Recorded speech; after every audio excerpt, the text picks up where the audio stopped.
Let's talk about some results here. We had Adam Hammes taking it down by 3 strokes over Ricky and Eagle. The scoreboard tied for second. Scoreboard's a bit of a liar there, though, because like you won by 3, but he might as well. It was close to the wire. It was very close. So the reason he won by 3 was because Eagle was trying to get big on hole 18 because he had to end up throwing it OB on his second shot.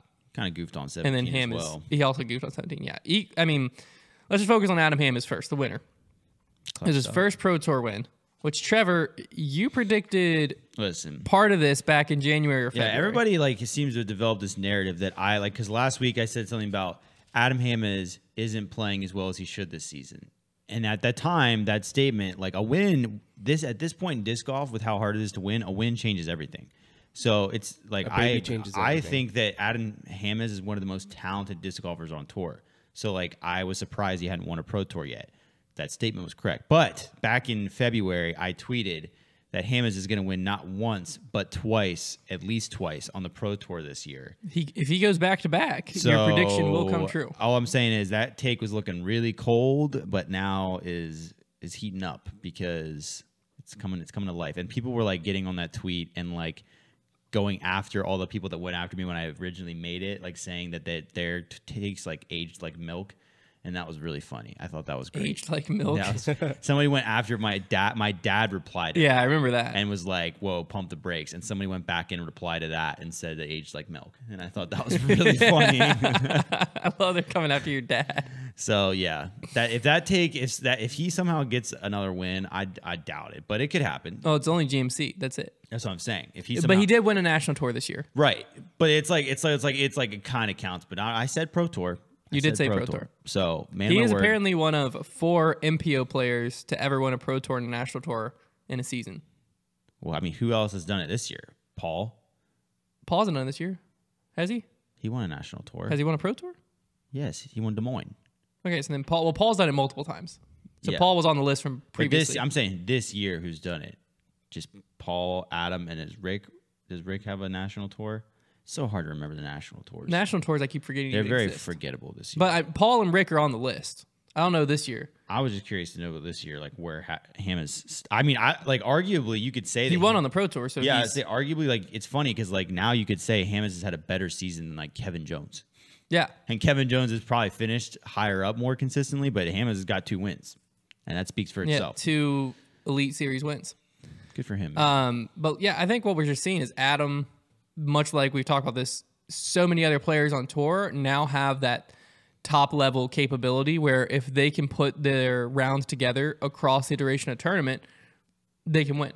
To where it used to, back in the day, it was like if everyone plays their best, then there's only 2 or 3 people that can win. Now, if everyone truly plays their best, there might be 10 or 15 people. Yeah. If like everyone happened to show up at a tournament and everyone played their absolute best, more than likely, Eagle, Rick, Calvin, or Paul would win. But there's a lot more players that can get to that level now. Does Hammes has more? How many wins does Calvin have this year? Does he have any? You're just gonna make me look up so many stats. I know. I'm just thinking like it's what crazy. The heck, man? It's crazy. You're making us sound like we don't know anything. It's crazy what a win does for you. What a win does for your like season resume, because like going into the season and even as the season was like getting started, like Calvin is known as a guy that like comes in a lot of like top 3 finishes. But maybe gets like Calvin's 1 win. Got to have at least 8 wins this season. I'm just saying, like, does Hammes have like a better season than Heimberg now? Which like, well, okay, so that just depends on. So Heimberg technically won Ledgestone. He was a co-winner of Ledgestone. Win, though. That's a fake win. So no, if you don't count Ledgestone, his only other win is the Vintage Open, which was a Silver Series. Is Hammes having a better season than Heimberg? You can't say that. I can, because Heimberg is finished way higher. Consistently. I'm a wins It depends on what you consider a better season. I'm a wins guy though. Like when I look back at this, now it's a little different in disc golf. Whenever those guys are like earnings are so important for those guys on their like tour. So like but I bet you if you ask Calvin, he'd probably trade seasons with Adam right this second, and he would take the 2 wins. I don't know, because Calvin's in a position. I'm a wins guy. Well, really, he's not even in a position that he could get the Pro Tour regular season. All right, let me see. Because Hammes has not been nearly as consistent. So Ricky has won a National Tour and a Pro Tour this year. I think the list, because I don't think Eagle Paul, has you're right, has. I'm gonna see if Eagle has won one. We know he's won a lot of Pro Tours. Right. Has he won a national tour? We got to look all this up live. Wait, this is supposed to be Connor's job. What am I even doing? Oh, we don't have Wi-Fi. We don't have Wi-Fi here. Facts. You're right. You're right. We don't have Wi-Fi here. Eagle Pro Tour.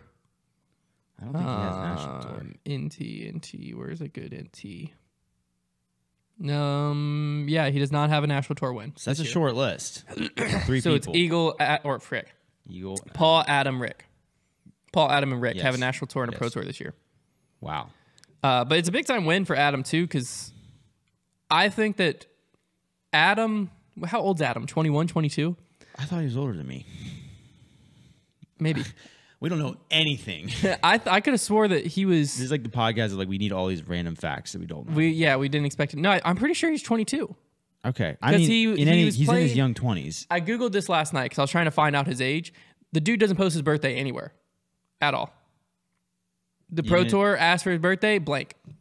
Discraft has a slot for birthday, you actually blank. tried to find it. I tried to find it. Okay, so that's, but on Reddit, no. the closest hint I could see was in 2015. He was playing junior 15 and under. No, 16 years ago or 6 years ago. Oh, so that puts him at 21 or 22. Oh, wow. So that's what I'm saying. He's younger than I thought. Man. So absolute oldest would be 23, but he would have just turned 23. Yeah. Wow. He's young.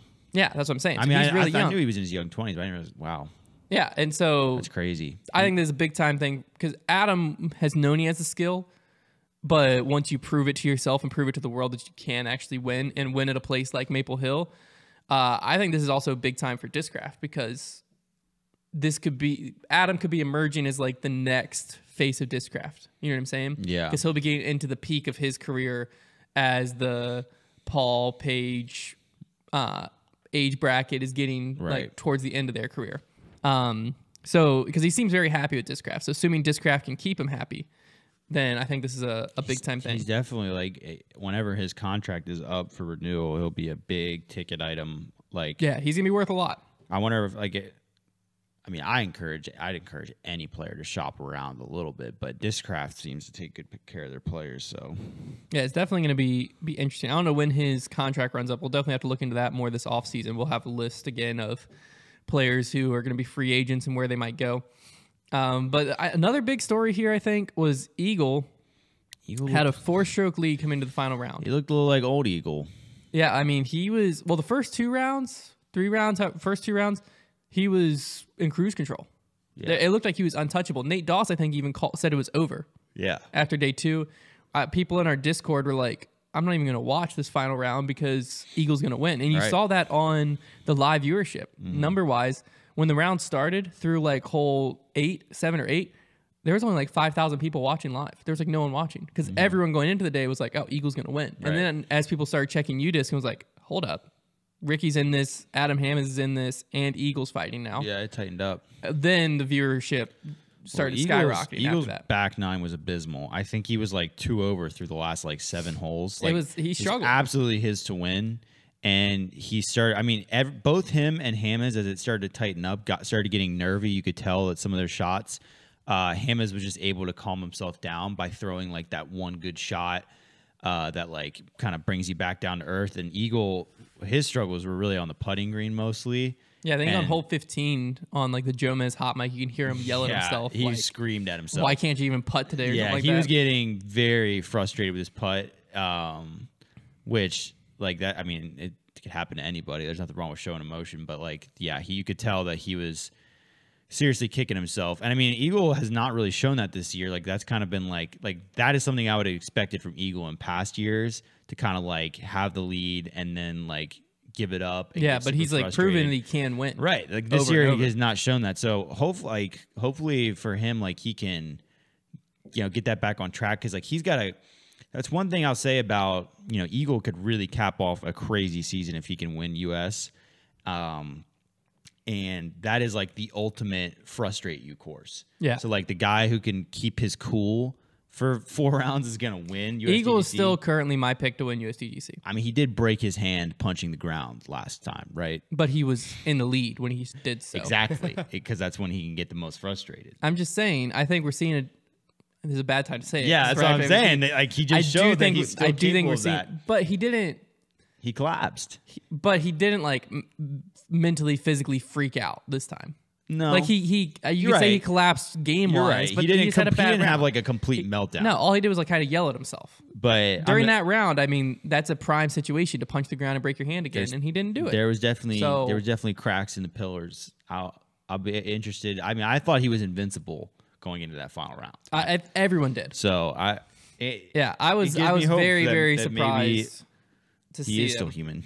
I mean, yeah, and then once he started cracking, I thought Ricky was going to emerge. I know, and then as the person. Ricky kind of blew it too a little bit because he had a chance. 21. He had a chance, and then on hole 16, Yeah, that's the where Kevin Jones ace hole, he threw it OB off the drive, and his chances were kind of over at that point. I thought because Ricky was swooping in. There's been a couple times this year Ricky's had a chance. Ricky and Eagle coming down the stretch. I think Ricky and Eagle are the two players to beat this year. Yeah. They've proven themselves. I mean, we're late in the year now. It's been a crazy year, but I think Ricky and Eagle have been the two that have kind of emerged from the rest of the field in a way. They're pretty much... Calvin is always up there, but Calvin, as we just saw, he's not. He hasn't had that great of a season compared to He's having a great season, but he's not winning a lot at all. Is that a great season for somebody? If you could... Here's my thing. If you consider yourself like statistically, if you just like average his finishing place, yes, he's having a good season. But like, so if Calvin wins going into GMC, now does he have a great season? Not a great season, a good season. Calvin, would you say going into this year, we were saying Calvin was top 3 going into this year? Yes. And he's won 0 times. I was putting Calvin above Eagle. Right. Going into so that's what I'm saying. Compared to the expectations, he's not compared to the expectations, sure, but just looking at his season objectively, you got to live up to the expectations. Like these are expectations he's set by performing well. So he's performing not as well this year as I think he has like last year, for example. So I feel like this year and last year are very comparable. It's just that last year he might have had like a win or two. Winning, you know this, that like winning separates the good from the great. That's why. But he's consistently finishing better this year than he did last year. I don't win. You got to win. Winning, that's what I'm saying, winning is a step above. Like that's why Eagle this year we're giving him all the credit because in years past he hasn't been. Yeah, he'll finish great and play these awesome rounds, but you can't. Winning is that extra step because it takes. But you can't say Calvin's not having a great season. He's not having a great season. He's having a good season. A very good season. Nope, just good. If you're gonna be considered one of the top players in the game, you gotta have wins. If you're there's so many events. If you're looking at him as a top 2 player, like Paul is not having a good season this year because he's not winning. Right, and neither is Calvin. But Paul is having a good season for someone. If like the 10th best player in the world had Paul's season, they're having a great season. You can't that's we overestimated Calvin. That's not how. That's all. We didn't. We estimated him based on what he's done in the past. I gotta look at Calvin last year. Maybe I'm forgetting how good Calvin was last year. He won last year. But like, how much are we talking about winning? Did he win one event? Did he win 2 events? I think he had 2 wins. I know he had at least one because he beat. Let's look at a stat book, shall we? Okay. Actually, I don't know. I don't know why I said that like I knew something at that moment. Let's see. Let's prove you wrong. Yeah. Huh? He had a better season. So he won the last Memorial year. last year, which was a Pro Tour. So he did have at least 2 wins. And then because I know he beat Paul. He won Jonesboro. Yes, he had so 2 wins. This year he gets out of this season with probably a maximum of 1. He's having a just good season. Last season was better than this season. Thank you. His worst finish was 11th at Idlewild. Right, last that's season. what I'm saying. He was so consistently like first or second, or like second or third last year. He had a lot more 10th place finishes. I'm just saying that like my standard for Calvin was set off of what he did last season, and compared to that, I'll admit I was wrong. I'll admit it. Thank He's you. having a good season. Good season. That's he's it. Having players. You know that what? Mediocrity. Really. Yeah.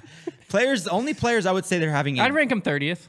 Players like within the players that are within like the top 10 that I would say are having a really great season this year is a pretty short list, and like Eagle is really the only one that I'm like, yeah, they're having an awesome season. Yeah, James is having an awesome season because he won a world title. Yeah, he's been pretty consistent. But like other than that, I don't really want to throw out they're having an awesome season to really anybody else. Ham would be one of them as well. Yeah, because he's young. He's exceeding his expectations. Well, he's not exceeding your expectations. He's yet. Exceeding the world's expectations. Let's be clear. Whenever I saw I tweeted that about Hammers after he was playing those events in Arizona, and obviously I know he wasn't playing against anybody, but his game looked so good. He was making every putt within like 80 feet, and I was like, this guy's got all the tools. Like, what could go wrong? But hey, somebody's got to do it.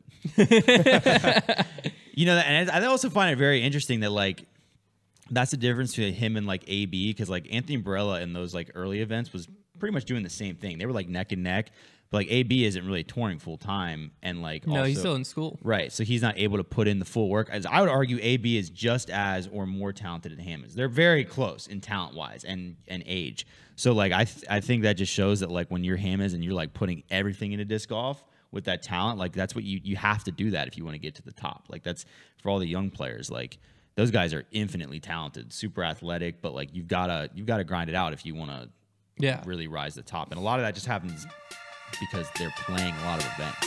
Yeah, they're getting used to that.